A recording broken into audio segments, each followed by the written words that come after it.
We'll proceed in tedious calculus problems. How to proceed? How to proceed in tedious calculus problem? Okay, why we are doing like this? Because we know that artificial intelligence, the things are very, very difficult. There, what is the difference between normal calculus and artificial intelligence? Anyway, what people have studied in their college or school curriculum is the single variable calculus, dy by dx. That's it. Okay, but if you see the artificial intelligence, the number of variables are very high. There can be 1000 dimension. In that sense, it will not be dy by dx, it will be very high. Okay, in that sense, vector comes into the picture and it is called multivariable calculus. Multivariable calculus means a calculus which has many, many dimensions. How to tackle any calculus problem when it is in many, many, many, many dimensions? Okay, so it can be two dimensions, that is x and y. Dimension means independent component. How many independent components they are working together? Now, if I take a sample, okay, like if I talk about machine learning or AI, like I take a flower, I take a flower. Now, flower has many properties. I take from it's a very famous example. I believe that is a kind of tulip or some flower is there, and it has many species. Any flower. Someone take rose only. Consider someone take rose. The rose will come in many, many families.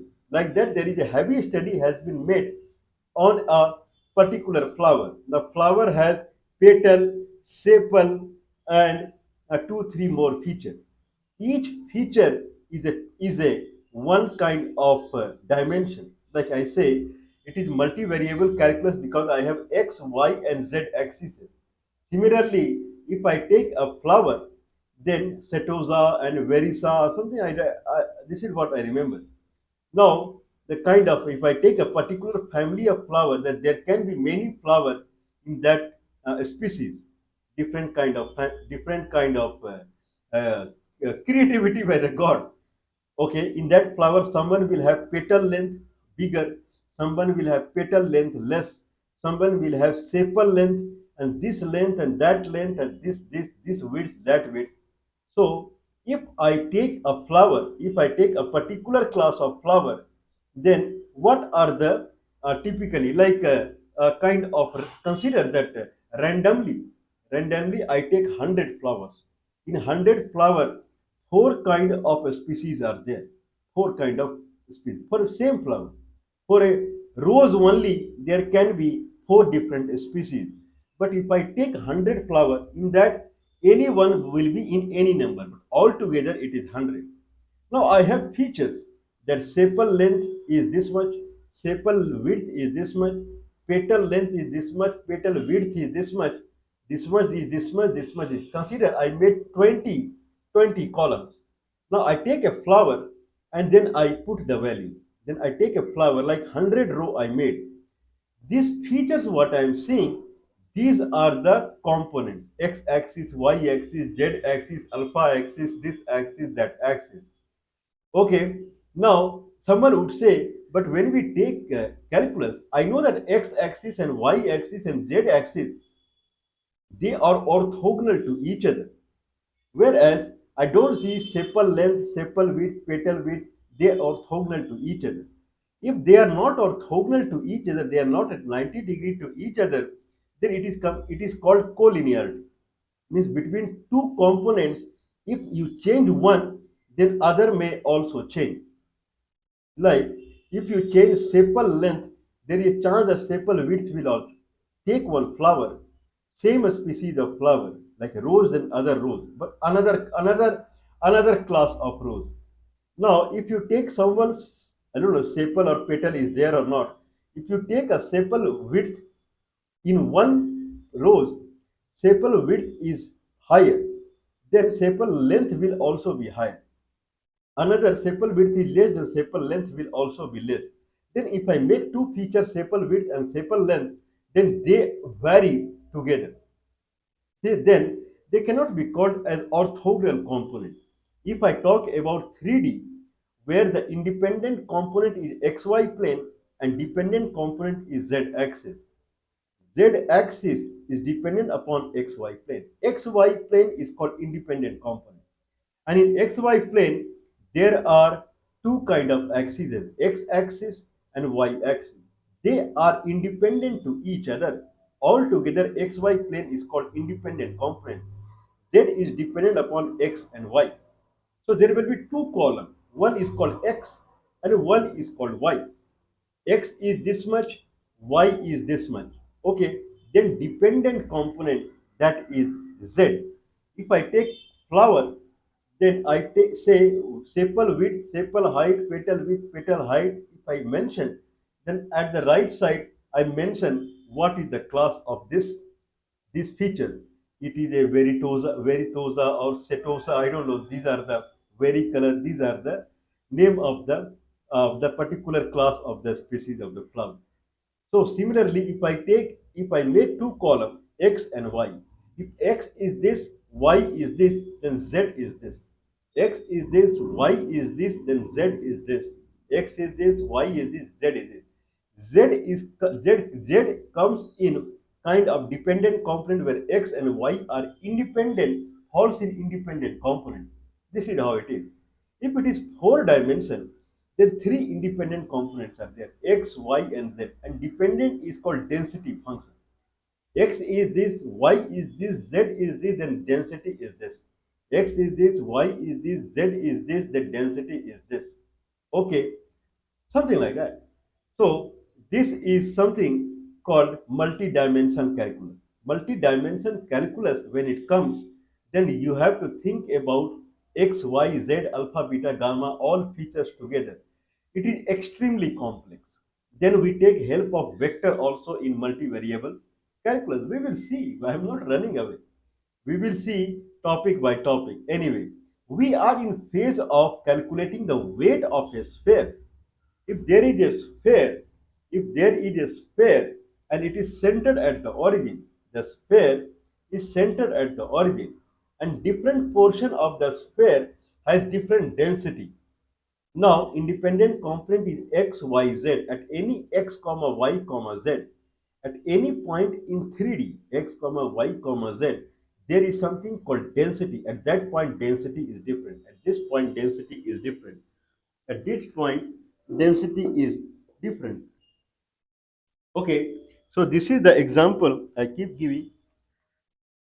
Okay, a sphere, Mr. Sphere is missing. It went somewhere.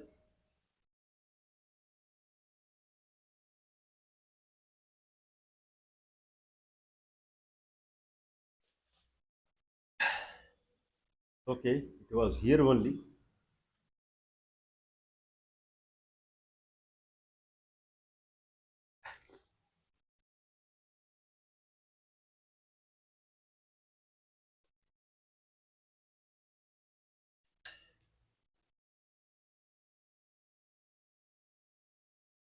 Okay, so there was a ball that was a sphere, but somehow it is missing. Anyway, I have two different spheres. These are two different spheres. This is a kind of one sphere. This is another sphere. Okay, so now here, if I cut it, then I'll find seed. If I cut it, I'll find seed and pulp and whatever. Everywhere density is different. Okay, here also, everywhere density is different. Now, if I go in four dimension, then typically we say, now if this is centered at the origin, if this is centered at the origin, the center of this sphere is the origin, 0, comma 0, comma 0.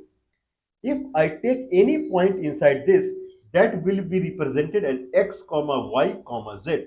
From origin, if I draw a line, then that is called position vector of x, comma y, comma z. And that would be represented as xi plus yj plus zk. Okay, if that is the scenario, then we have kind of at x comma y comma z, what is density at that point. If I know density in algebraic equation, then I can find the weight of this sphere. I can find the weight of this sphere, or we have given example as flux density.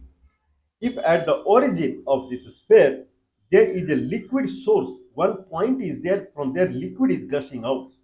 And if I know the divergence of the liquid or flux density of the liquid, then what is the volume of the liquid that is coming out? That is meter cube per second, whereas flux density is per second. Then again same thing, flux density into volume is the net flux that is coming out of it, meter cube per second, or density of the material into the volume will give the net weight. It will give the net weight. But idea is how we can find. But if someone consider this, then it is four-dimensional problem. Four-dimensional problem means independent components are x, y, z, and dependent components is density.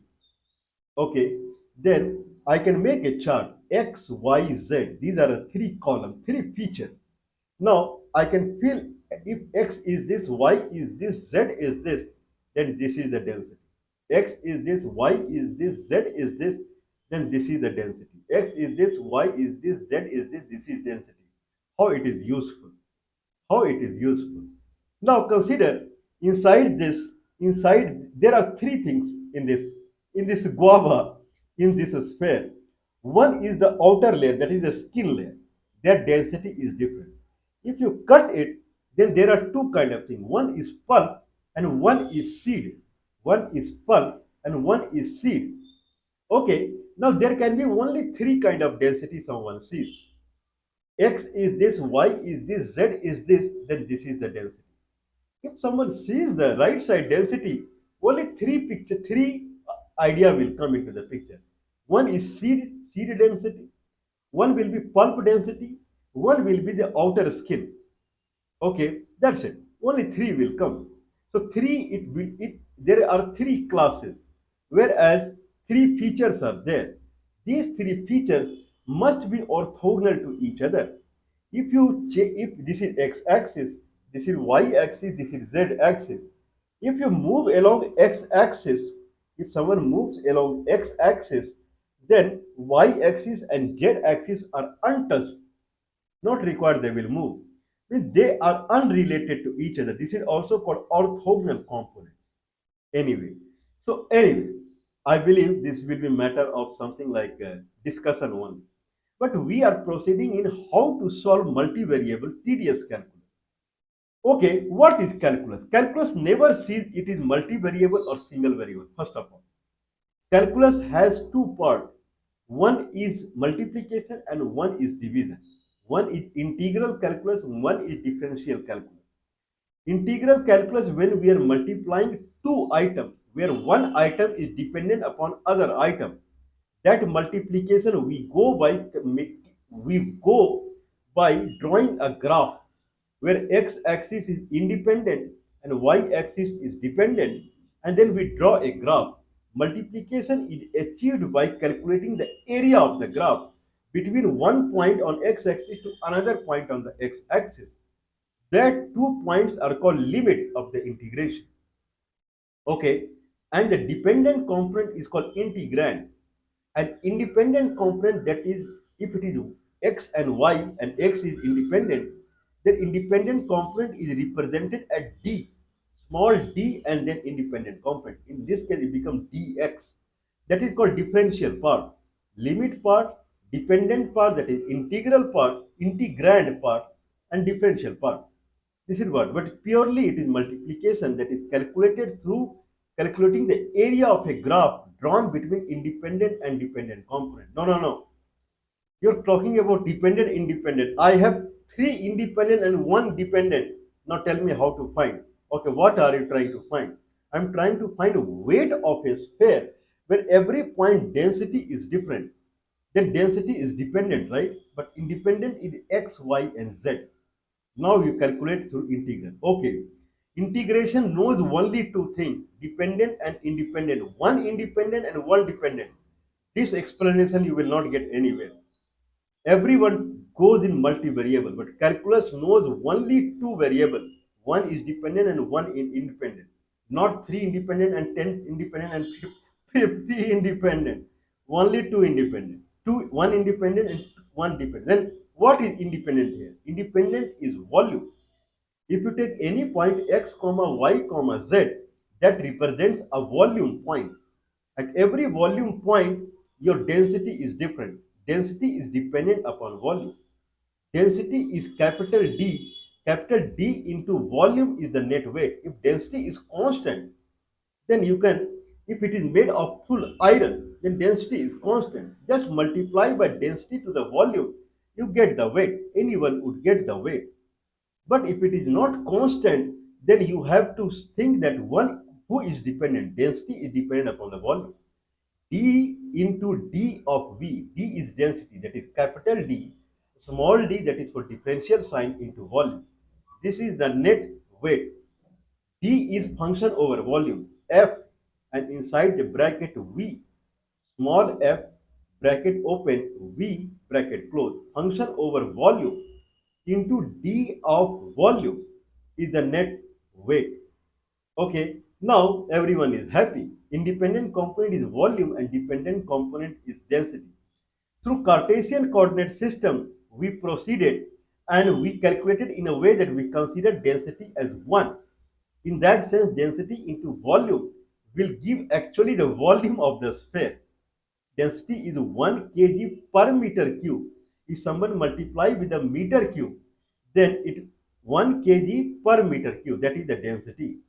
If someone multiplies with the how many meter cube is the volume, then you actually get net volume of the shape sphere. And we calculated it is 4 by 3 pi r cube. That is the volume of a sphere. But anyway, but we are in phase of calculating the weight, where density is x square plus y square plus z square plus 3. And then it is sphere, for a sphere reason.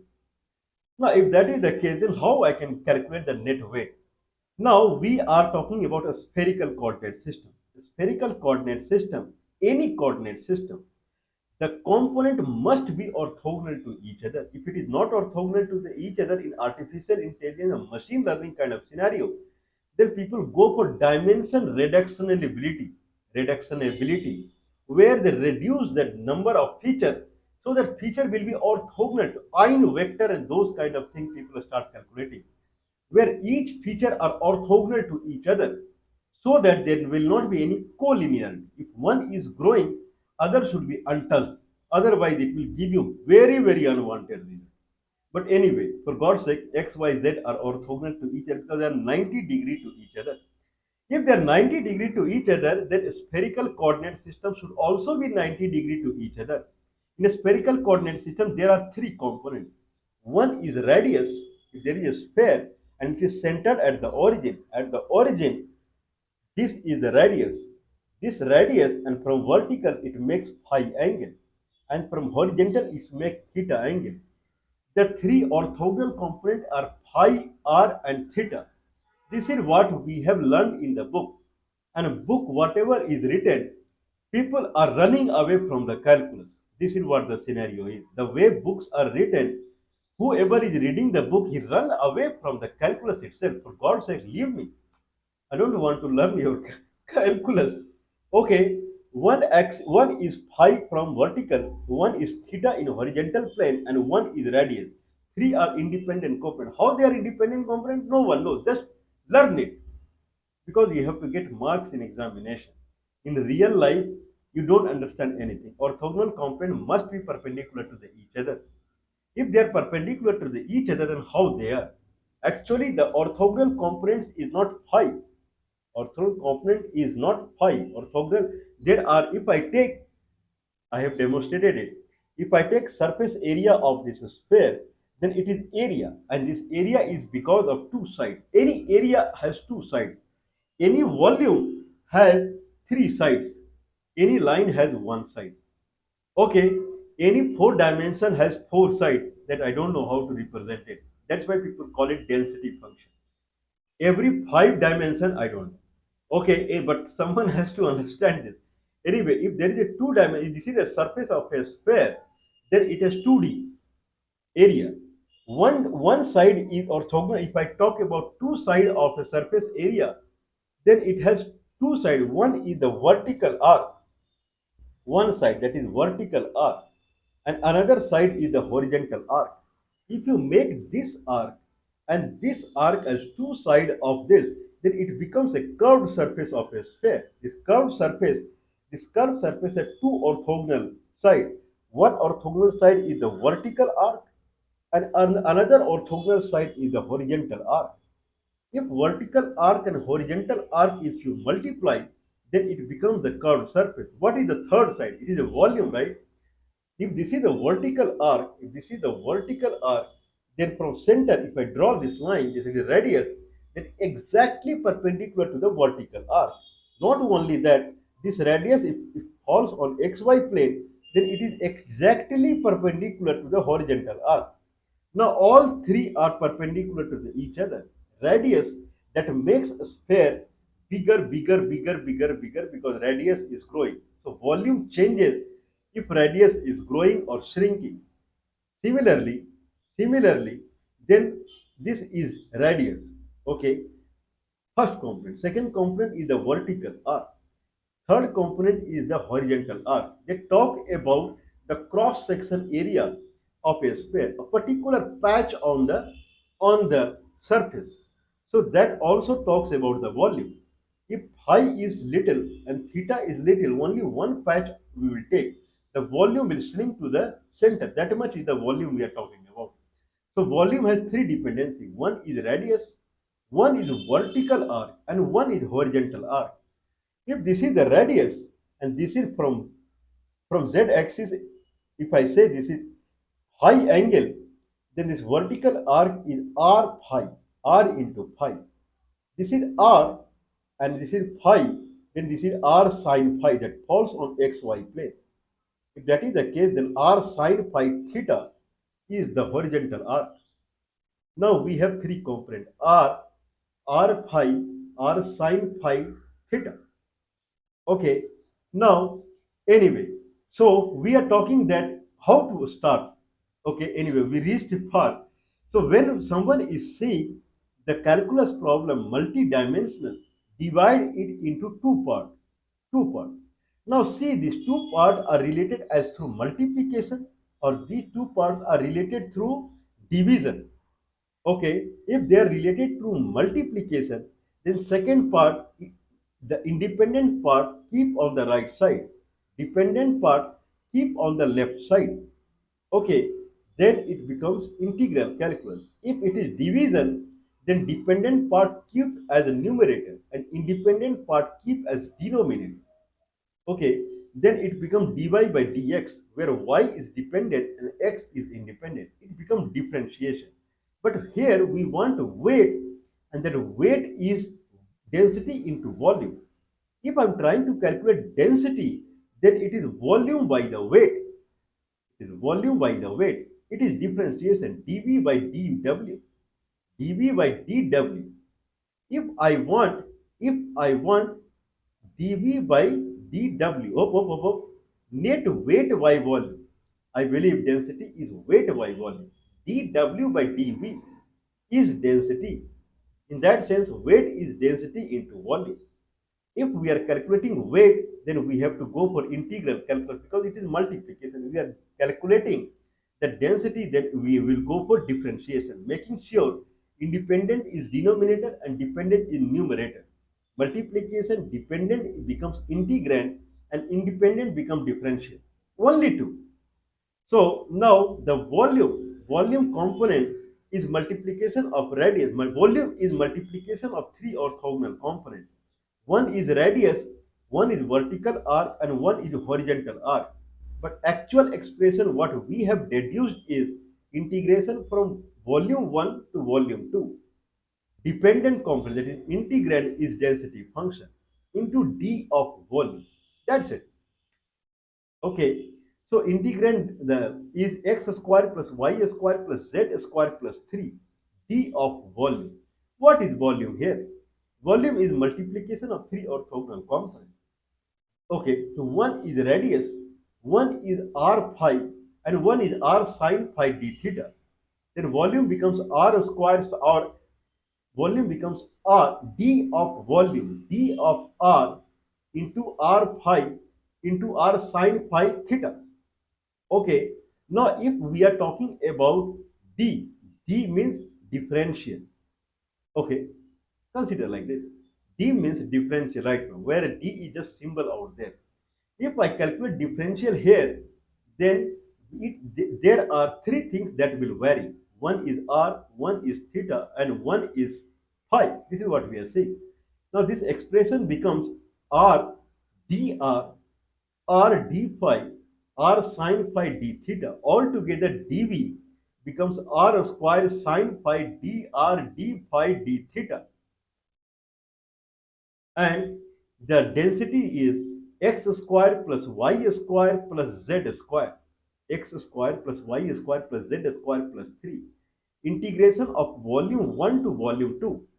Now if please watch previous video where we did for the Cartesian coordinate system, and we did for dz, first we did for z, and then another integrand we divided this volume 1 to volume 2 into two limit. One limit is from z1 to z2, and one is xy1 to xy2. Then xy again we dissociated into x1 to x2, y1 to y2. Similarly, the dv, we first made it dz into dxy plane, and then dxy plane to dx, dy, dx. Similarly, anyway, here we did not break like that because we are in a spherical coordinate system. If we have a sphere and we are in a spherical coordinate system, then all three are orthogonal to each other. This is de facto for the orthogonal spherical. Means if I have a cubical region, if I have a cube, and if I'm going for uh, Cartesian coordinate system, then Cartesian coordinate system is the natural choice for the cuboid. In that sense, x, x, x, I'm sorry, x, hop. This is xz plane. This is yz plane side of the cuboid, xz plane of the cuboid, and xy plane of the cuboid. They are independent to each other. They do not vary with each other. Like a sphere, if I take Cartesian coordinate and if I take a sphere, then only x is independent. Otherwise, y is dependent upon x and z is dependent upon x and y as far as the shape is concerned. Because default shape for the Cartesian coordinate is line, square, and then cube. Similarly, default shape for a spherical coordinate system is a sphere. In that sense, r, theta, phi are not dependent upon each other. R is varying like this, phi is varying like this, theta is varying like this. Okay, and shape is also like this, only the way they are made. So this the kind of limit section. The limit section we can directly put as r is from 0 to a if the a is the radius of the sphere, phi is 0 to pi, and theta is 0 to 2 pi. Very straightforward I think. Okay, if I am trying to calculate volume of a cuboid through a spherical coordinate system, then they are not natural choice. In that sense, radius, theta, phi will be dependent on each other. Then we have to break the way we did breaking in the last video. Please watch it. Anyway, whatever we are doing, this is called primitive calculus. This is not fall. This do not fall in modern calculus. Primitive calculus. So now what we got is x square plus y square plus z square plus 3 r square sine phi d theta dr d theta dr d phi d theta, where radius is 0 to a, phi is 0 to pi, theta is 0 to 2 pi. They are not dependent upon each other. So x square plus y square plus z square is r square. How you prove that? Okay.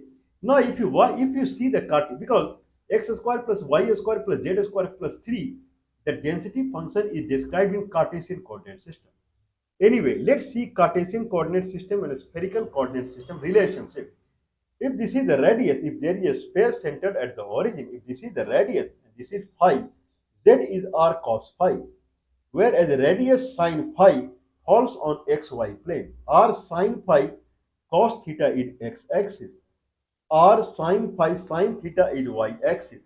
X square plus y square plus z square. X is r sine phi cos theta. That becomes r square sine square phi cos square theta plus y square, r square sine square phi sine square theta plus z square, r square cos square phi.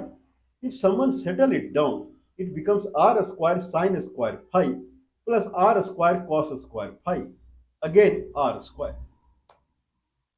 R square plus 3 and then r square sine phi dr d phi d theta. Let's settle down phi first. Sine phi integration is cos phi minus cos phi 0 to pi. Then it becomes minus and pi is minus 1. 1 or minus someone takes outside. Only cos phi. Cos phi pi is minus 1. Minus 0 minus 1 minus 2 minus outside 2. 2 I can keep outside. Now it is r square plus 3 again r square dr d theta. If someone is interested, he can settle down theta also. That is 0 to 2 pi, then 2 pi. 2 is outside 4 pi is outside now.